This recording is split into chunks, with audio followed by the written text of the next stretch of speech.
Welcome friends. आज हम cover करेंगे 6 जून के इम्पोर्टेंट करंट अफेयर्स। आप किसी भी कॉम्पिटिटिव एग्जाम्स के लिए प्रिपेयर कर रहे हैं तो ये करंट अफेयर्स काफ़ी हेल्पफुल हो सकते हैं। इसके साथ ही हम स्टैटिक जीके को भी कवर करेंगे। फर्स्ट क्वेश्चन है, which bank recently announce the removal of charges for non maintenance of minimum balance in savings account? किस बैंक ने हाल ही में बचत खातों में न्यूनतम बैलेंस न रखने पर लगने वाले शुल्क को हटाने की घोषणा की है? इसका करेक्ट आंसर है ऑप्शन बी, कैनरा बैंक।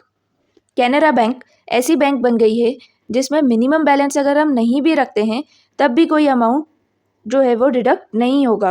काफ़ी सारी बैंक में मिनिमम बैलेंस रखने का क्राइटेरिया होता है, तो कैनरा बैंक में ये non maintenance of minimum balance का क्राइटेरिया हटा दिया गया है।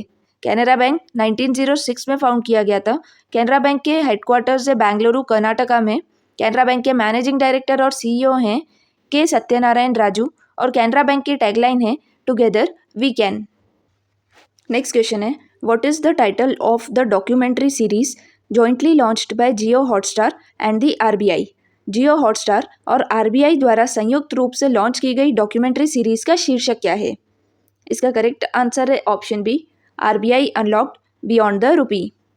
जियो हॉटस्टार और आरबीआई ने एक डॉक्यूमेंट्री सीरीज लॉन्च की है। ये डॉक्यूमेंट्री सीरीज का नाम है आरबीआई अनलॉक्ड बियॉन्ड द रूपी। इस सीरीज में 5 पार्ट्स होंगे। इस सीरीज का इम्पोर्टेंट ऑब्जेक्टिव यही है ताकि आरबीआई के बारे में अवेयरनेस क्रिएट की जा सके कि किस तरह से आरबीआई अपने फंक्शंस और अपने रोल को परफॉर्म करता है और इंडिया की इकोनॉमिक जर्नी में आरबीआई ने कैसे एक बहुत ही इम्पोर्टेंट रोल प्ले किया है। इस सीरीज को चॉकबोर्ड एंटरटेनमेंट ने प्रोड्यूस किया है। इस सीरीज के फर्स्ट एपिसोड का टाइटल है एज गुड एज गोल्ड, जो कि 1991 के इकोनॉमिक क्राइसिस पर बेस्ड है। आरबीआई यानी reserve bank of India, RBI का हेडक्वार्टर मुंबई महाराष्ट्र में सिचुएटेड है। आरबीआई 1 अप्रैल 1935 को इस्टेब्लिश हुई थी, यानी इंडिपेंडेंस के भी पहले, और आरबीआई को इस्टेब्लिश हुए 90 साल हो चुके हैं। आरबीआई के गवर्नर हैं संजय मल्होत्रा। नेक्स्ट क्वेश्चन है, India has been elected president of which international body for 2025 to 2028 term? Bharat को 2025 से 2028 कार्यकाल के लिए किस अंतर्राष्ट्रीय संस्था का अध्यक्ष चुना गया है? इसका करेक्ट आंसर है option C, international institute of administrative sciences. India को international institute of administrative science का प्रेसिडेंट इलेक्ट किया गया है। International institute of administrative science ये ऑर्गेनाइजेशन 1930 में स्टैब्लिश हुई थी। इसके हेडक्वार्टर्स ब्रुसेल्स बेल्जियम में सिचुएटेड हैं।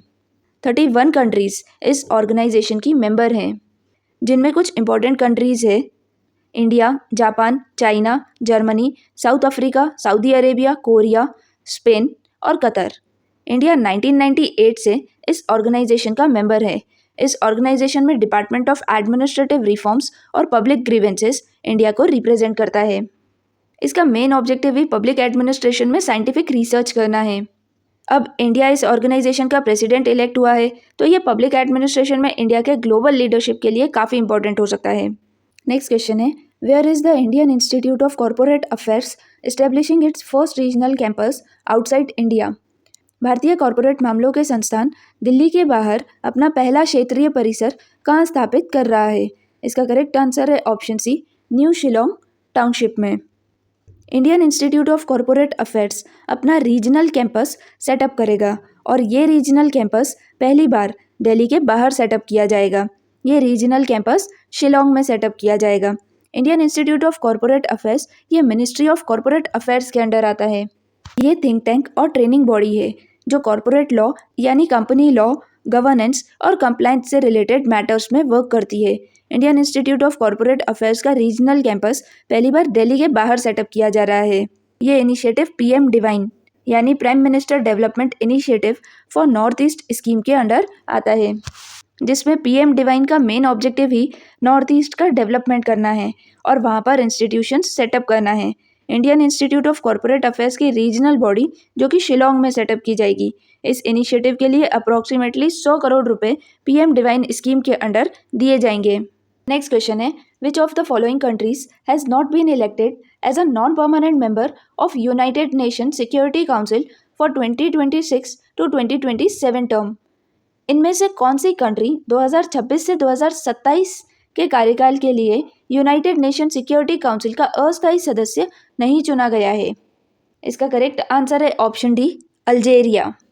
अल्जेरिया जो है वो यूनाइटेड नेशन सिक्योरिटी काउंसिल का नॉन परमानेंट मेंबर नहीं सिलेक्ट किया गया है।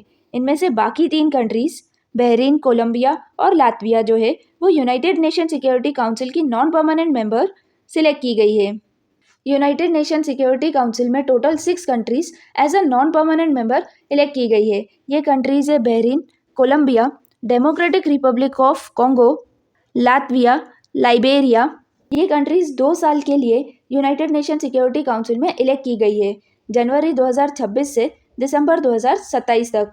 यूनाइटेड नेशन सिक्योरिटी काउंसिल 24 अक्टूबर 1945 को फॉर्म किया गया था। इसका हेडक्वार्टर यूनाइटेड स्टेट्स के न्यूयॉर्क में सिचुएटेड है। इसकी प्रेसिडेंसी हर महीने इसकी 15 मेंबर कंट्रीज में रोटेट होती है। यूनाइटेड नेशन सिक्योरिटी काउंसिल की प्रेसिडेंसी मई के महीने में ग्रीस के पास थी और जून में ये प्रेसिडेंसी गुयाना के पास शिफ्ट हो जाएगी। यूनाइटेड नेशन सिक्योरिटी काउंसिल ये 15 मेंबर काउंसिल है जिसमें 5 परमानेंट मेंबर्स और 10 नॉन परमानेंट मेंबर्स होते हैं।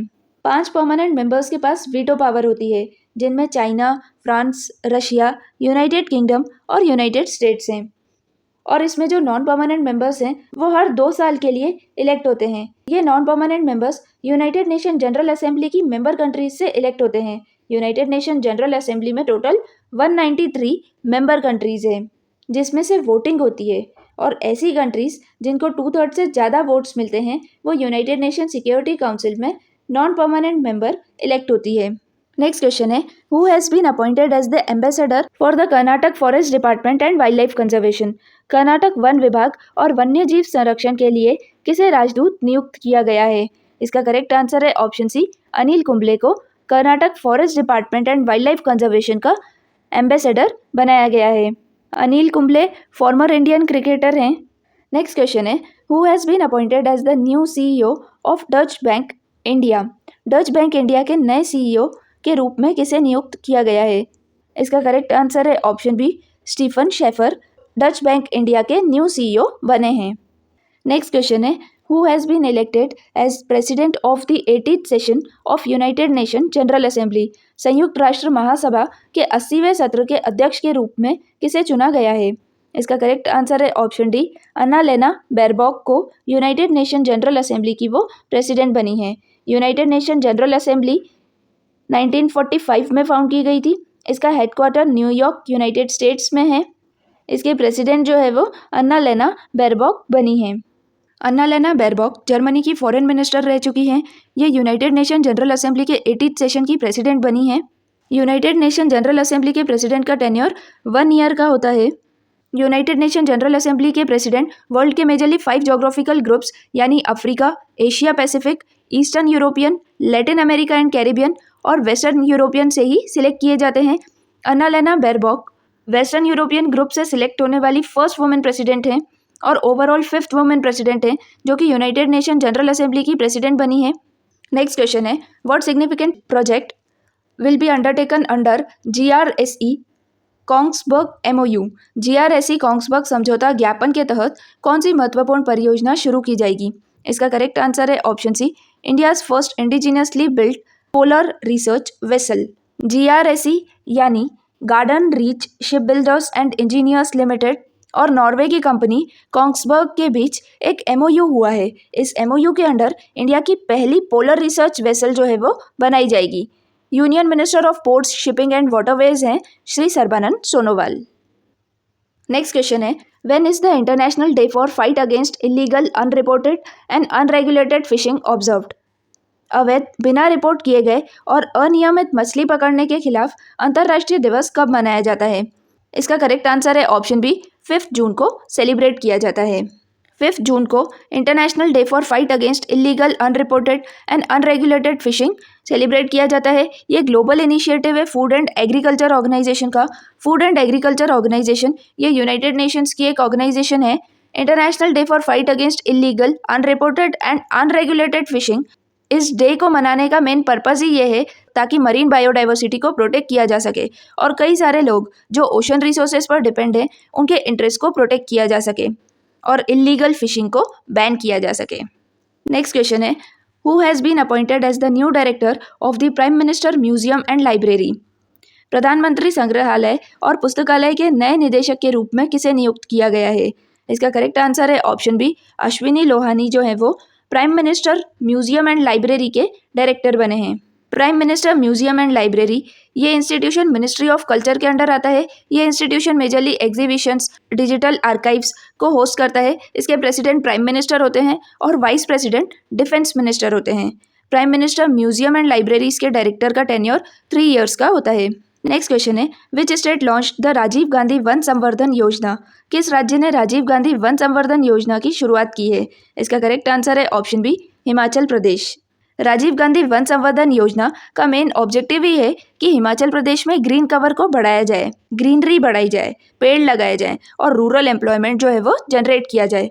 हिमाचल प्रदेश की समर कैपिटल है शिमला और विंटर कैपिटल है धर्मशाला। हिमाचल प्रदेश के चीफ मिनिस्टर है सुखविंदर सिंह सुक्खू और गवर्नर हैं शिव प्रताप शुक्ला।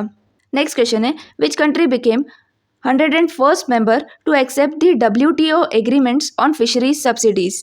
मछली पालन सब्सिडी पर वर्ल्ड ट्रेड ऑर्गेनाइजेशन समझौते को स्वीकार करने वाला 101वां देश कौन बना। इसका करेक्ट आंसर है option C, Nicaragua. Nicaragua World Trade Organization की 101st कंट्री बनी है जिसने फिशरीज सब्सिडीज एग्रीमेंट को एक्सेप्ट किया है। यह एग्रीमेंट काफ़ी इंपॉर्टेंट है ताकि हार्मफुल और इलीगल फिशिंग प्रैक्टिसेस को रोका जा सके और मरीन डाइवर्सिटी को रिस्टोर किया जा सके। नेक्स्ट क्वेश्चन है, which countries interim government recently unveiled a new series of bank notes. किस देश की अंतरिम सरकार ने हाल ही में नई श्रृंखला के बैंक नोट जारी किए हैं। इसका करेक्ट आंसर है ऑप्शन सी, बांग्लादेश।